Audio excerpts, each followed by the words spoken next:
आज का टॉपिक है विसर्ग संधि। विसर्ग संधि, ठीक है। तो विसर्ग संधि क्या होती है? जब विसर्ग के बाद में, ये विसर्ग है आपका, इनके बाद में या तो कोई स्वर आता है या कोई व्यंजन आता है। विसर्ग के बाद में या तो स्वर या तो व्यंजन, और आकर के आगे जो आपका शब्द बना है उसमें जो विकार उत्पन्न होता है, क्या होता है? विकार उत्पन्न, जो बदलाव आता है उसको ही हम क्या बोलते हैं? विसर्ग संधि बोलते हैं, ठीक है। यानी विसर्ग के बाद में या तो स्वर आ रहा हो या तो व्यंजन आ रहा हो, और आकर के अब जो अगला आपका शब्द बनेगा उस शब्द में जो विकार उत्पन्न हुआ उसी को विसर्ग संधि बोलते हैं। क्या बोलते हैं उसको? विसर्ग संधि, ठीक है। अब विसर्ग संधि के कुछ रूल्स हैं। पहला रूल ये है, अगर विसर्ग से पहले ए हो, विसर्ग से पहले ए हो और ए के बाद में वर्ग का तीसरा चौथा पांचवा शब्द, वर्ग का तीसरा चौथा पांचवा वर्ण हो, ठीक है। अब ये वर्ग का तीसरा चौथा पांचवा वर्ण क्या, मैं आगे बताऊंगा, ठीक है। यानी पहले ए हो विसर्ग से पहले, फिर उसके बाद में वर्ग का तीसरा हो, चौथा हो, पांचवा वर्ण हो, यानी या तो तीसरा वर्ण हो या तो चौथा वर्ण हो या तो पांचवा वर्ण हो, ठीक है। या फिर इनके अलावा ये हो, रे हो, ले हो और वे हो, ठीक है।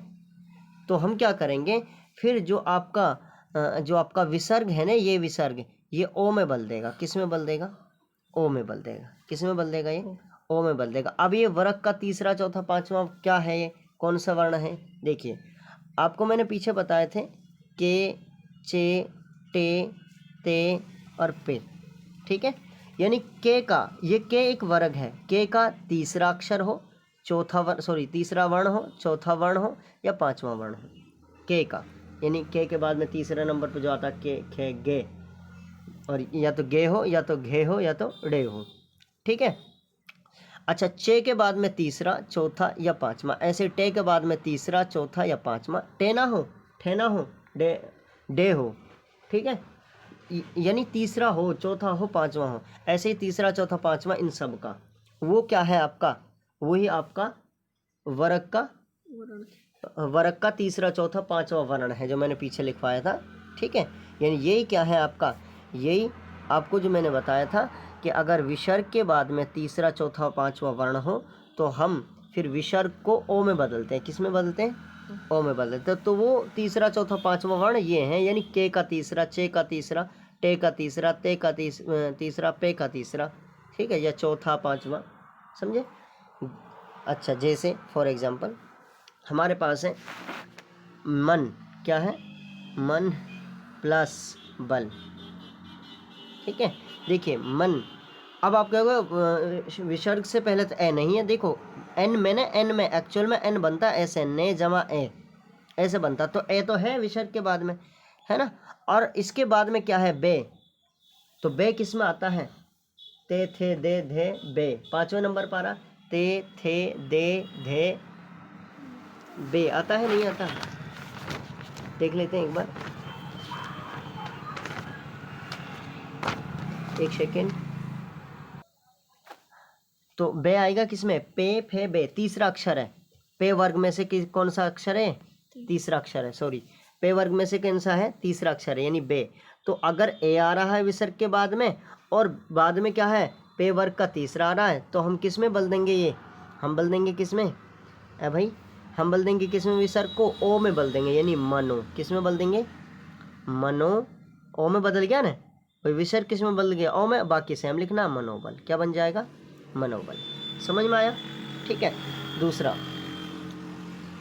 आगे देखिएगा, दूसरा एग्जाम्पल ले लेते हैं। तप प्लस वन, देखो पे में क्या है? पे जमा ए है पे में, ठीक है। तो ए के बाद में विसर्ग आ रहा है और जमा में आपका ये रे ले वे में से आ रहा है, ये रे ले और वे में से वे आ रहा है ना, तो क्या करेंगे हम? इसको ओ में बदल देंगे, यानी तपोवन। क्या हो जाएगा? तपोवन, ठीक है। चलो, जैसे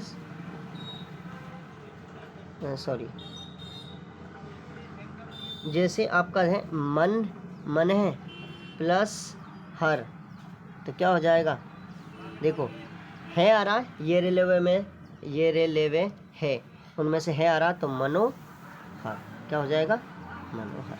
ठीक है, समझे ना समझे। अब दूसरा रूल, यदि विसर्ग के बाद, यानी विसर्ग के बाद में यदि चे आ रहा है या छे आ रहा है या से आ रहा है, विसर्ग के बाद चे, छे या से आ रहा है, तो आपका जो विसर्ग है ना, विसर्ग ये किस में बदल जाएगा, शे में बदल जाएगा, आधी शे में, यानी इस वाली शे में। ठीक है, देखो कैसे, एक बार ध्यान से देखना इसको। जैसे दू और विसर्ग प्लस में चरित्र,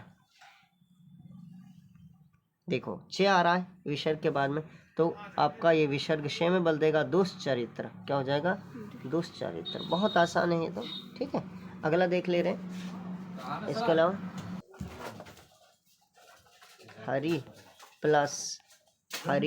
प्लस चंद्र, हरि प्लस चंद्र, तो चे आ रहा है विसर्ग के बाद, तो क्या लगाएगा, हरीश, और विसर्ग को बदल देगा चे में, शे में, और इसके बाद चंद्र, हरीशचंद्र। ठीक है, ठीक है। अगला देखिए, दू विसर्ग है, दू प्लस शासन,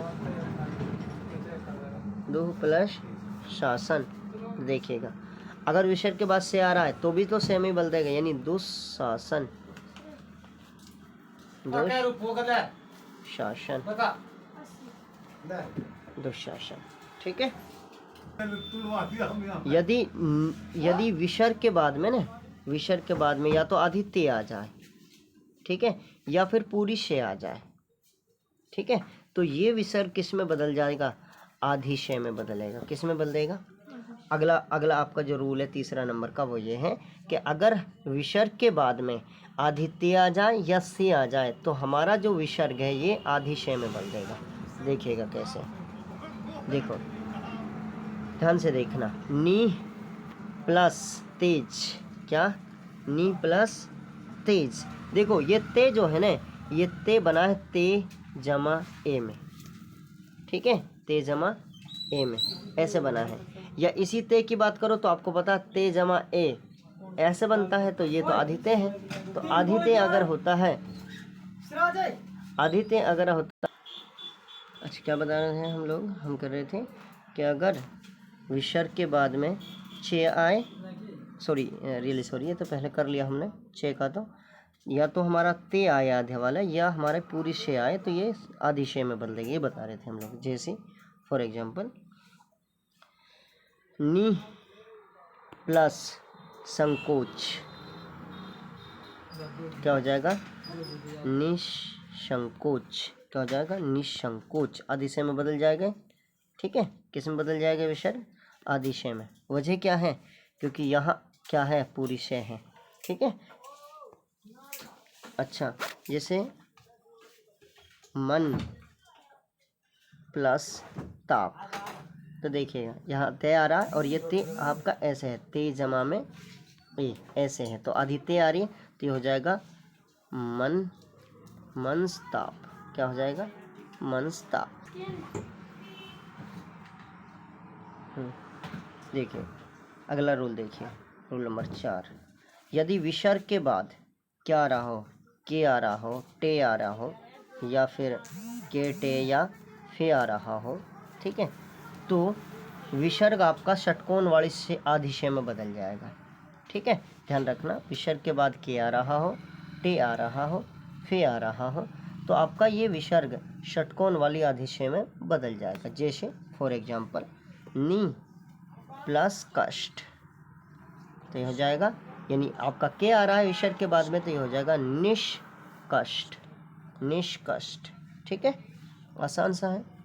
आगे देखिएगा, यदि जैसे नी प्लस फल, ठीक है, तो मैंने बताया था कि अगर विसर्ग के बाद में के हो, फे हो या फिर टे हो, तो इनमें से हो तो हम क्या में बदल देंगे इसको, आधी शे षटकोण वाली में बदल देंगे, यानी निष्फल, निष्फल, निष्फल। ठीक है, समझ में आया?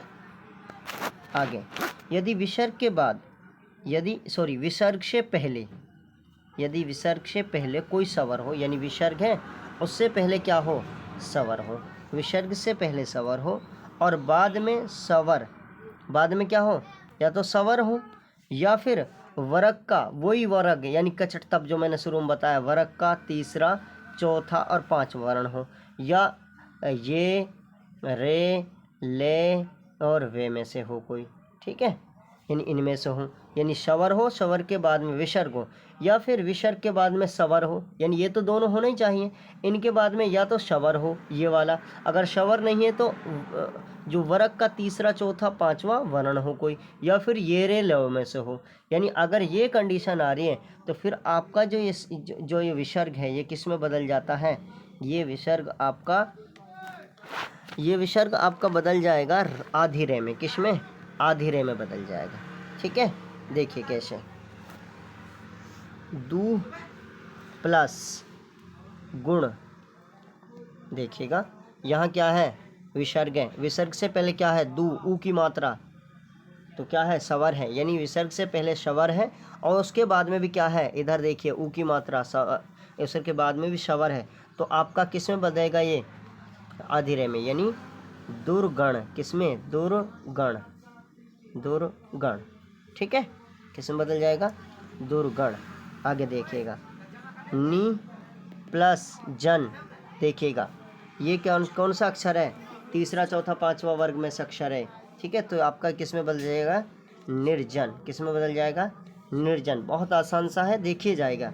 आगे देखिएगा, नी प्लस धन, क्या है? नी प्लस धन, तो क्या ये देखिए, ते, थे, दे, धे, आगा ना चौथा वर्ड, तो क्या हो जाएगा? निर्धन। क्या हो जाएगा? निर्धन। ठीक है, तो आशा करता हूँ ये आपको समझ में ज़रूर आया होगा। ठीक है, तो आज हमारा ये सेशन संधि का कंप्लीट हुआ। आशा करता हूँ आप लोगों को संधि बिल्कुल समझ में आई होगी। Thank you. अगर समझ में आई है तो शेयर, लाइक और कमेंट की, तो आपको नहीं सोचना चाहिए कि हम आपसे कहें या तभी आप करो। Thanks for watching.